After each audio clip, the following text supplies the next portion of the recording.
Namato Ratana Tayasa.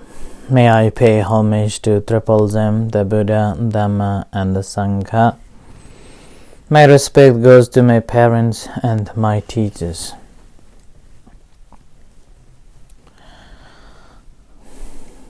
Hello, good evening everyone. So today is Monday the 5th of October 2020. This is Achan Sujan from Varapunya Meditation Center, Aberdeen, Scotland. As usual, I'm here with you all to be part of this evening and reflection. Hello Gautam, hello Chutima, Anish, Manish, and everyone. So this is an ongoing Dhamma talk on different aspects of the Buddha's teachings based on the first Buddha's teachings, that the Dhammanupassana Sutta. Yesterday was of the stories about my own experience and what does it mean, the homeless. It wasn't directly related to the teachings of the Buddha. So we are concentrating on the right mindfulness. And in this right mindfulness, I have explained the so far all the three principles or the factors of a right mindfulness, and then I've been talking on the last one, which is the dhammanupassana.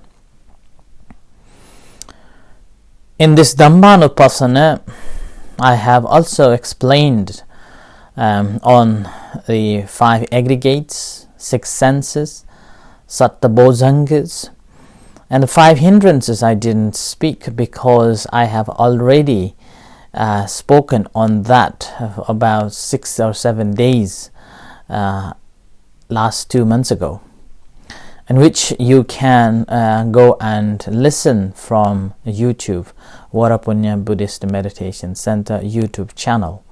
So you can hear all the hindrances section there. So that's why I didn't speak on that. And after the Bojanga, it comes the Four Noble Truth. So contemplation on Four Noble Truth.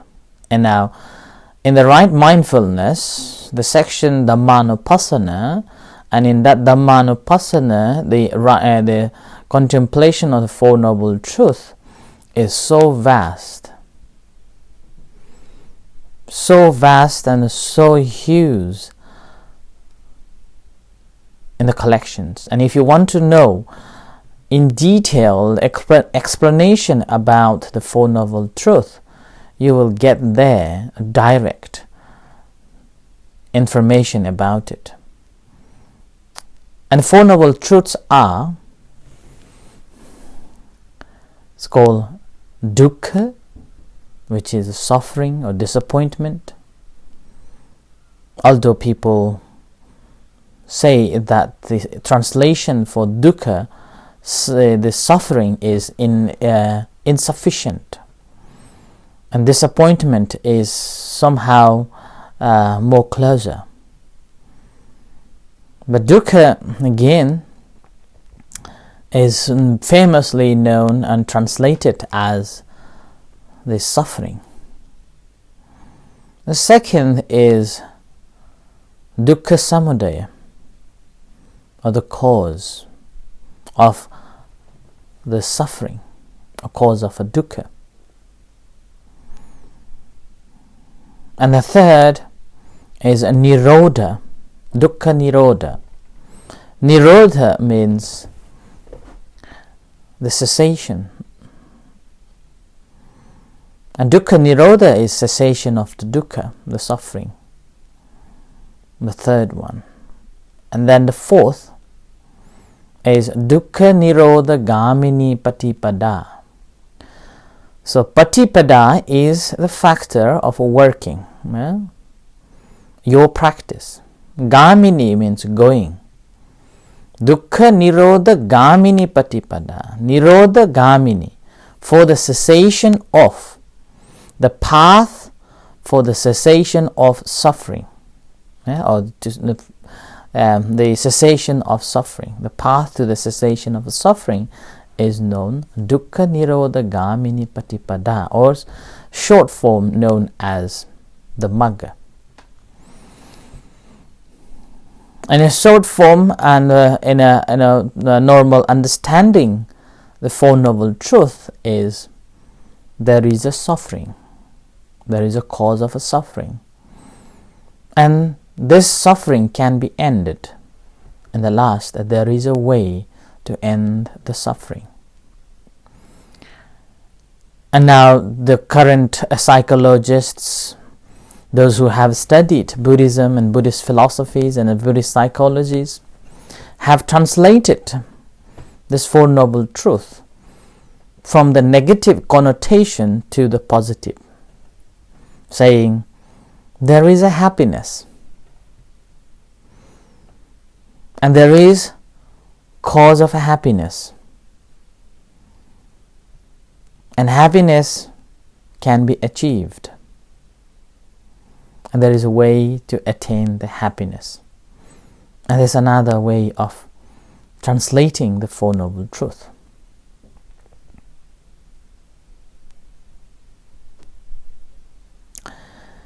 Once there was a moment when the Buddha was living in the forest called the Simsapa forest, along with the venerable monks.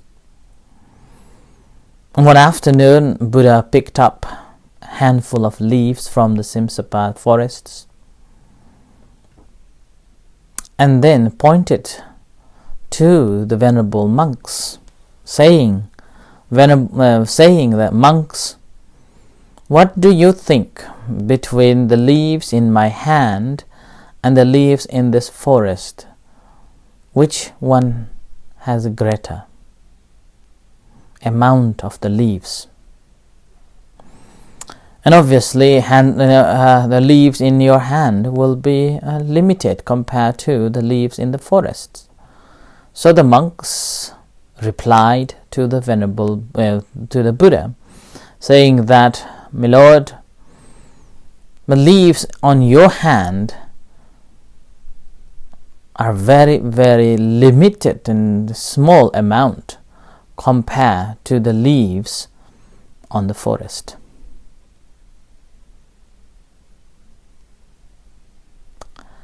Having heard that, the Buddha then further said to them that, monks, similarly, the amount of knowledge, amount of things that I know is like the leaves in this forest.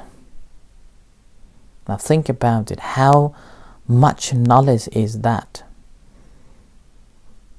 Each leaf representing one science. Then how many science that Buddha was capable of and understood of it? And the Buddha further said, the amount of the teachings that I taught you is like a handful of leaves on my hand. And think about it, the Tipitaka, only one Tipitaka,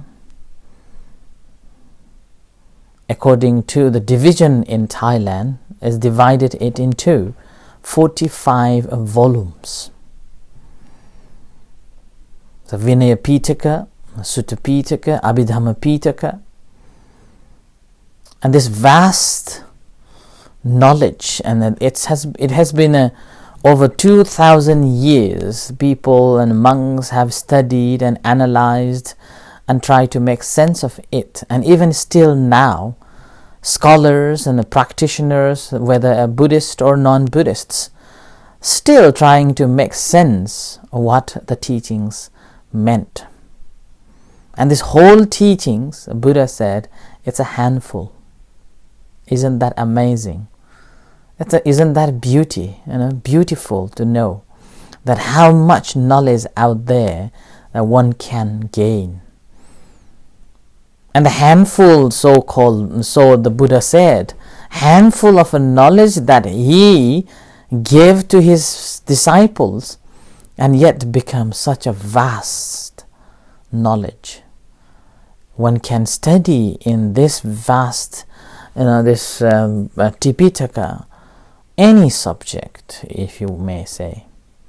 Astrology is there, astronomy is there, about the environment is there, about the politics is there, about the happy life is there, about the investigation is there, about the psychology, anthropology, archaeology, you name it.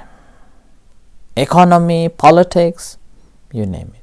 You can get every science that we find it now is in the Tipitaka.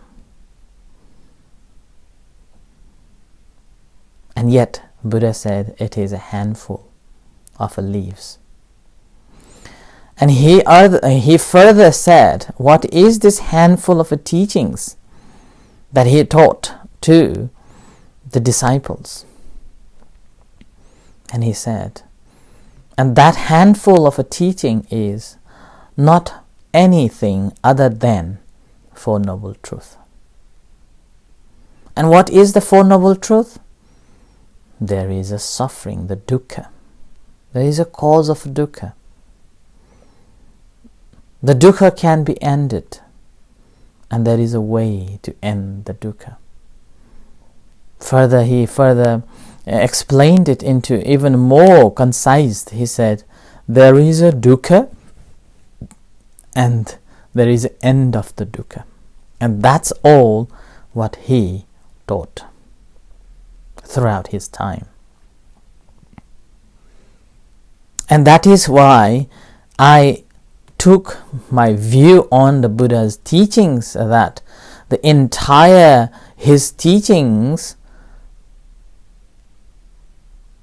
are included in this first discourse of the Buddha, the Dhammacakkappavattana Sutta, and it explains all the teachings. This is a foundation for the Buddha's teachings.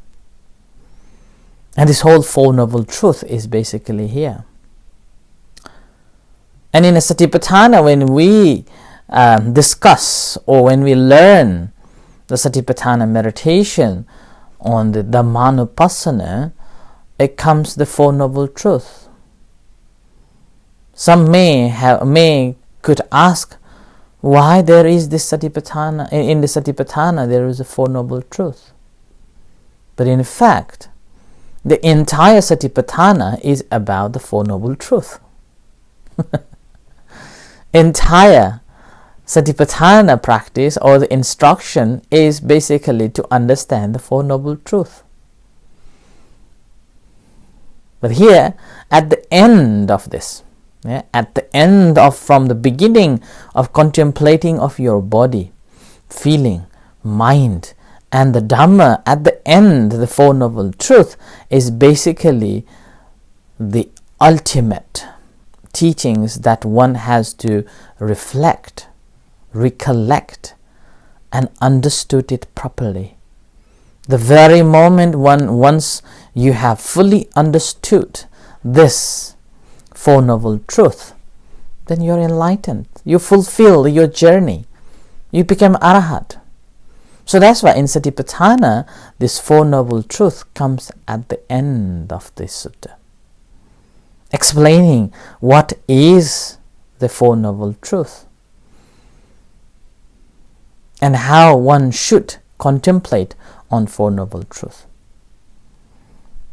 First section is divided, simply telling us that what are the Four Noble Truth, and then a second section it talks about what is the dukkha.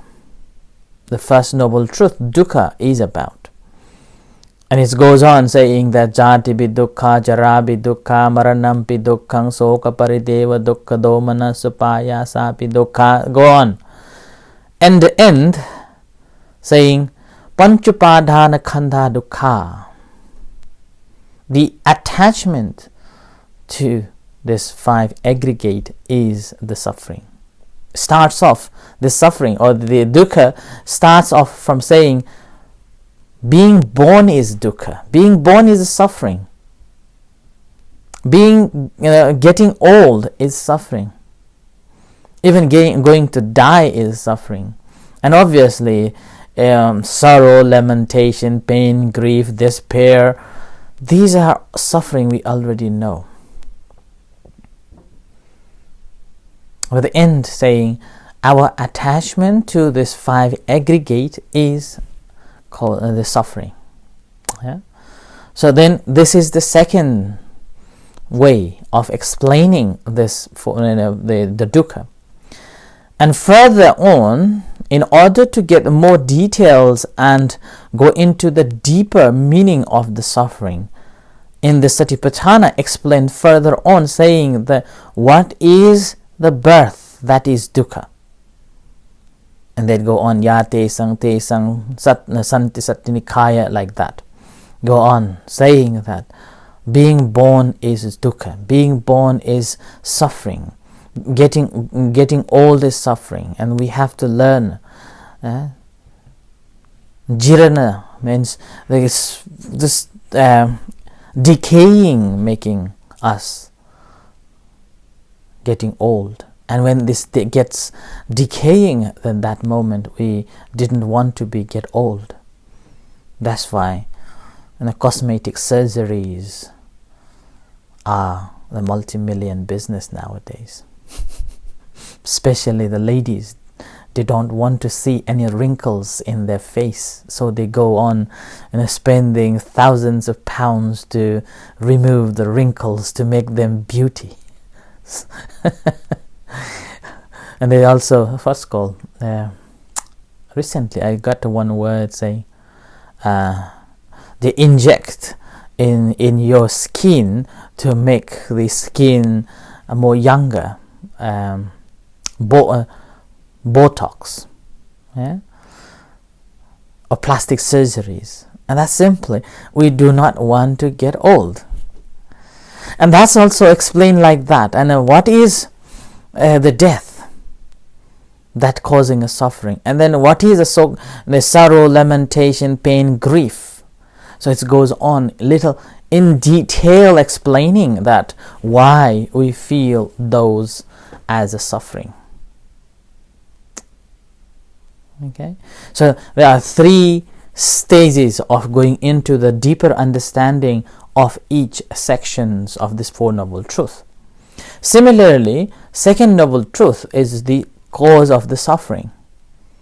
And it explains further, saying what is the cause of suffering.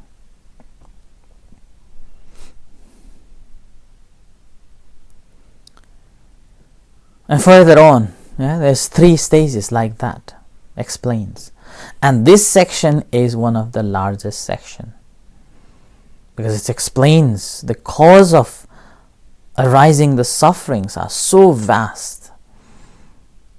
It's so long. Even just the reading, it takes probably 15 to 20 minutes just reciting it. That's so long, and because it's giving us detail. What is the condition? What is the cause that making us to be in the trouble or having this desire? Third, again, Nirodha, also explained in the same way in the 3 aspects of it. And the Magga, obviously, again explained. In this 4 Noble Truth, if you remember and if you're following in my talks every evening, probably last month I was talking about this 4 Noble Truth before touching, before explaining this Eightfold Noble Path, which is the 4th, the way. So if you want to get more information and want to know more about the Four Noble Truths, you can go back and listen from our Varapunya Buddhist Meditation Center YouTube, and there is a playlist saying Four Noble Truths, and you can listen that to get more information on the Four Noble Truths. What I want to inform you here that we started from Four Noble Truths, which the Buddha enlightened. Buddha understood the Four Noble Truths, and then he introduced it.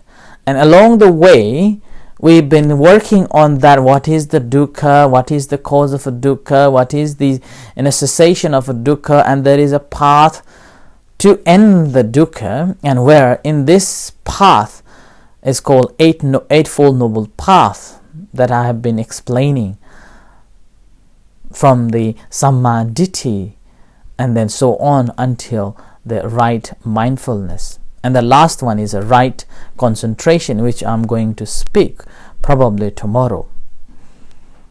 Because in the right mindfulness, the last section of the dhammanupassana is the Four Noble Truths.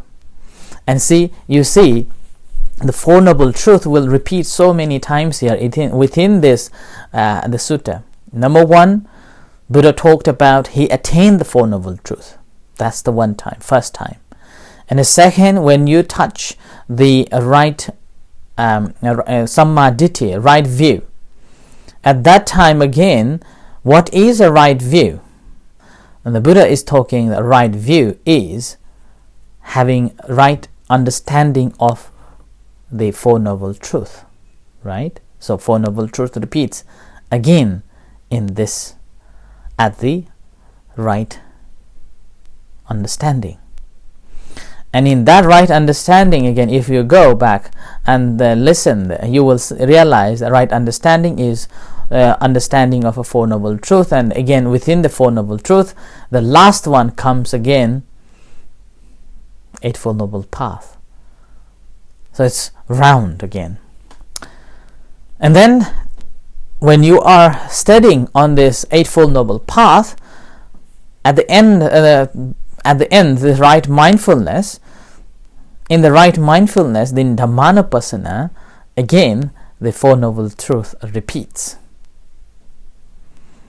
So this is simply a reminder that we have to recollect it again and again and again until we fully understood the whole concept of it. That's why the whole Buddha's teachings are based on this Four Noble Truths. That's why Buddha used the simile that the footprints of the elephant is so big that in that footprint, any animals that you can find in the forests,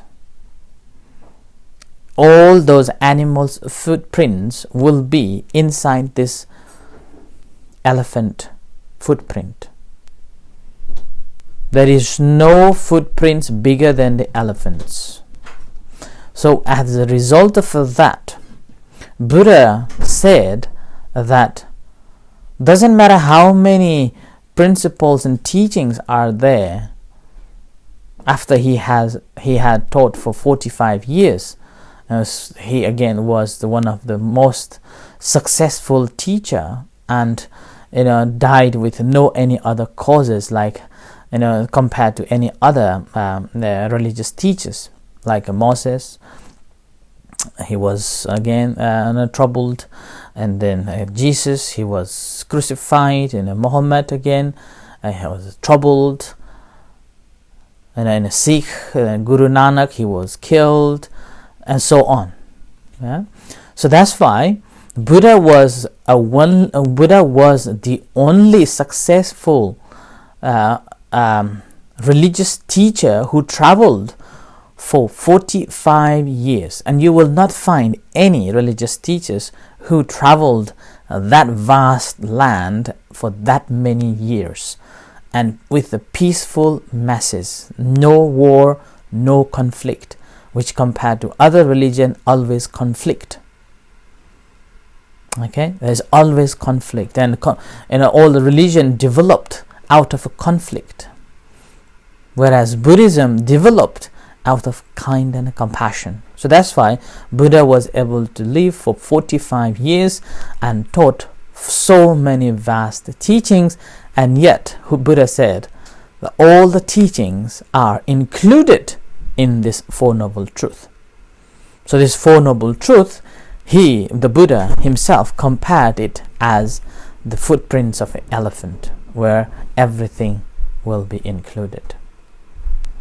So that's why this is the Four Noble Truth that we have to comprehend, we have to understand, and we have to realize it, not by understanding intellectually, but by experiencing it through our own experience. That's why it is in the path, in a part of the right mindfulness, which comes under the Satipatthana. And Satipatthana itself is the self-realization by self-practice, not by intellectual understanding. So I offer this for tonight as a reflection to you all. May you all be well and happy, and thank you very much for listening locally here in the UK, as well as in India and other parts of and in Thailand, Nepal, and other parts of the world. So may the Buddha Dhamma Sangha bless you. May you all be well and happy. And thank you for listening. In a few moments' time, we will have a evening chanting and guided meditation. You are most welcome to join with us. And should you have any questions regarding the Buddha Dhamma Sangha on your practice, you can text me, and then I will try my best to explain it to you. Thank you.